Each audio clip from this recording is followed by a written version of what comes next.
सभी बच्चों का बहुत बहुत स्वागत है राजनीति विज्ञान विभाग के 16 नंबर कक्ष में। ये स्मार्ट क्लास है और आज मैंने स्लाइड के माध्यम से बच्चों को पढ़ाना चाहा। बीए सेकेंड ईयर के बच्चों को और एमए फर्स्ट टाइम के बच्चों को आज मैं स्मार्ट क्लास के माध्यम से पढ़ाना चाह रही हूँ। और चूँकि दोनों का सिलेबस सेम है इसलिए मैंने उन बच्चों को सिलेक्ट किया है और एमए फोर्थ टाइम के भी बच्चे इसमें बैठे हुए हैं। आज अपन पढ़ेंगे बाल गंगाधर तिलक। जैसा कि इसमें लिखा हुआ है कि बाल गंगाधर तिलक का जन्म 23 जुलाई 1856 को हुआ था और ये 1 अगस्त 1920 को इनका देहांत हुआ था। तो इसे जब भी किसी के बारे में लिखते हैं तो अपन को ये अंडरस्टूड है यदि ये और ये दोनों साथ में मेंशन रहता है। ठीक है, अब इनके थोड़े से अपन जीवनी पढ़ते हैं। बाल गंगाधर तिलक का जन्म 23 जुलाई 1856 को हुआ था। गौरवशाली परिवार पेशवा में हुआ था, पेशवा वाले परिवार में हुआ था। महाराष्ट्र के में इनका जन्म हुआ और जैसा कि आप जानते हैं कि इन्हें वैलेंटाइन शिरोल, उन्हें अशांति का जनक कहते थे, राष्ट्रवाद के जनक हैं और भारतीय स्वतंत्रता आंदोलन के बहुत विशेष स्थान रखते हैं। इसमें देखिए कि अब यहाँ से इनका पूरा जीवन परिचय अपन नहीं पढ़ रहे हैं। अब यहाँ से इनके बारे में अपन को ये देखना है कि कैसे इन्होंने पुनरुत्थानवादी काम किया, कैसे राष्ट्रीय जागरण किया। 1889 में ये इतना फॉन्ट आप लोगों को पर्याप्त दिख रहा है सबको, है ना।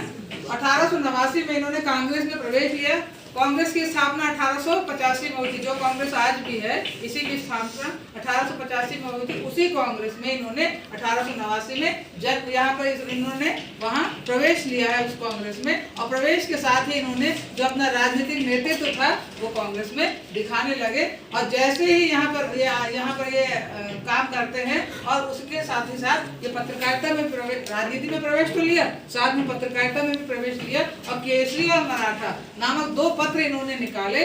और ये बात बहुत ध्यान रखिएगा कि शिवाजी उत्सव और गणेश उत्सव, इन उत्सवों के माध्यम से ये सामाजिक जुड़ाव की भी मतलब भावना प्रेरित करते थे और दूसरी बात इसी के माध्यम से राष्ट्रभक्ति की भावना भी प्रेरित कर। आप अंदाज लगाइए, इमेजिन करिए जैसे दुर्गा जी देखने जाते हैं पंडाल पूरा भरा रहता है, वैसे ही शिवाजी उत्सव और गणेश उत्सव के समय क्या पूरा पंडाल भरा रहता था। तो गणेश जी के बारे में तो बात होती ही थी पूरी और उसके बाद उसी भीड़ को ये राष्ट्रीय स्वतंत्रता आंदोलन के बारे में और अपने जनता के राजनीतिक अधिकार क्या है उनके बारे में वो बताया करते थे। क्योंकि देखिए भारत तो स्वतंत्र हुआ नहीं है। भारत की स्वतंत्रता के संबंधी और जो ओजपूर्ण भाषण वो दिया करते थे इस तरह के उत्सवों में, ताकि और व्यक्ति अपना जो भी जनता है उसे संघर्ष करने की भावना उनमें प्रेरित होती थी। ठीक है, अब उसके बाद जब 19 दिसंबर 1893 को केसरी में तिलक जी ने स्पष्ट घोषणा की कि भारत अंग्रेजों की नौकरशाही अनुनय विनय हम नहीं करेंगे।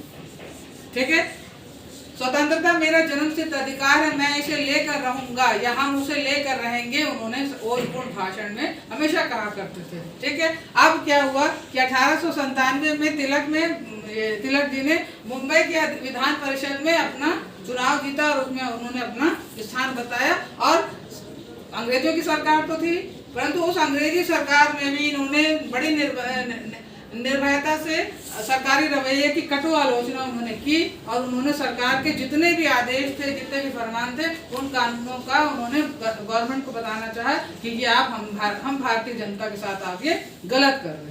ठीक है, 1905 में जब बंगाल विभाजन होता है तो तिलक जी का राजनीतिक कार्यक्षेत्र अब पहले तो देखिए मैंने बताया आपका उनका जन्म महाराष्ट्र में हुआ, वहीं उनकी गतिविधियां चलने लगी। उन्होंने अंग्रेजों के ही समय उन्होंने एक स्कूल भी चलाया था पूना में, जिसमें कि उन्होंने स्वदेशी शिक्षा देने का प्रयास किया था। ठीक है, तो 1905 तक के बाद अब उनकी गतिविधियां महाराष्ट्र से बढ़कर अब पूरे समूचे भारत में फैल जाती है। ठीक है,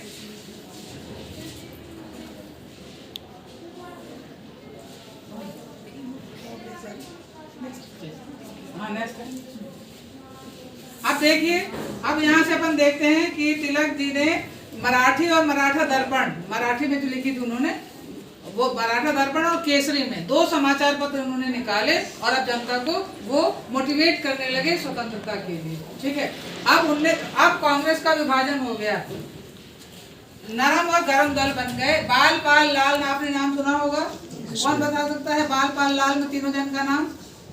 हाँ वेरी गुड, बताइए। बाल खड़े होते हैं। लाल से लाला लाजपत राय, हाँ। और बाल से बाल गंगाधर तिलक, हाँ।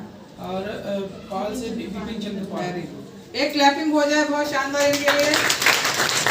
तो अब जब यहाँ पर इसका विभाजन हो जाता है, कांग्रेस का नरम और गरम दल बन जाते हैं, तो 1908 में तिलक जी ने क्रांतिकारी प्रफुल्ल चाकी और खुदीराम बोस के जो हमला हुआ था उस पे, उसकी वजह से उनको बर्मा की जेल में भेज दिया जाता है तिलक जी को। और जब वहाँ की जेल से छूट कर आ जाते हैं तो 1916 में वो एनी बेसेंट और मोहम्मद अली जिन्ना के साथ मिलकर Akhil Bharatiya home rule league की वो स्थापना करते हैं।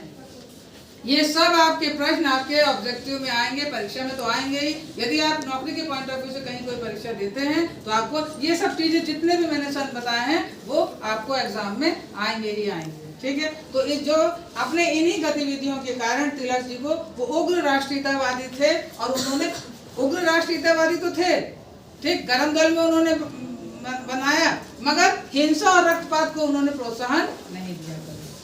क्लियर?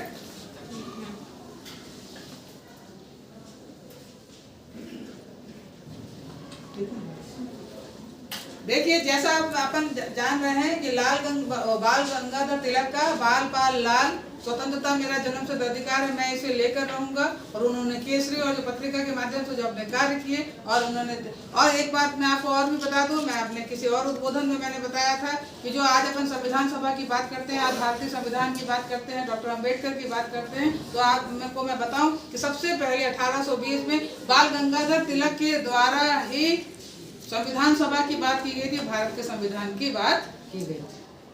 ठीक है,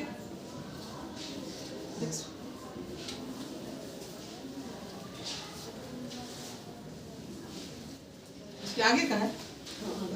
ठीक है, अब अपन ने ये देखा जब बंगाल विभाजन हो जाता है तो उग्र राष्ट्रवाद का समर्थन करने का उनको सुनहरा मौका मिल गया। क्यों? क्योंकि वो उनमें अंदर से जो उबल रहे थे, भारत की मतलब जितनी भी पराधीनता उनके लिए, जितनी अराजकता थी अंग्रेजों के प्रति, उनका आक्रोश था, इस माध्यम से वो उनका, और ये बाल पाल लाल त्रिमूर्ति बन गए। कई तरह से प्रश्न आ सकते हैं, बाल पाल लाल तो होगा, या राष्ट्रीय आंदोलन के समय त्रिमूर्ति कौन थे, तो आपको ये शब्द भी नहीं आएगा लाल बाल पाल, मगर त्रिमूर्ति आएगा तो आपको समझना होगा कि ये बाल गंगाधर तिलक के जो तीनों साथी हैं उनकी बात हो रही। ठीक है, अब तिलक का ये, इसके बाद उन्होंने स्वराज्य की प्राप्ति के लिए पूरा प्रयास किया, और अपने उग्रवादी जो उनके साथी थे उनके साथ उन्होंने, देखिए किस किस का सहारा लिया।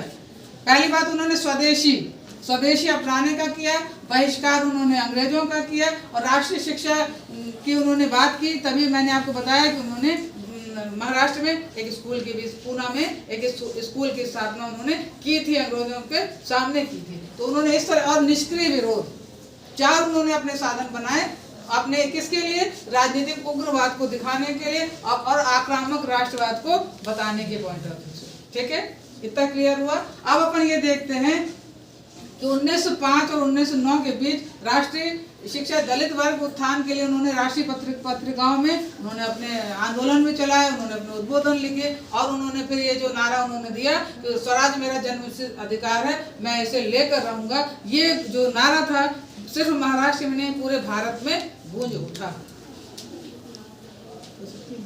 ठीक है।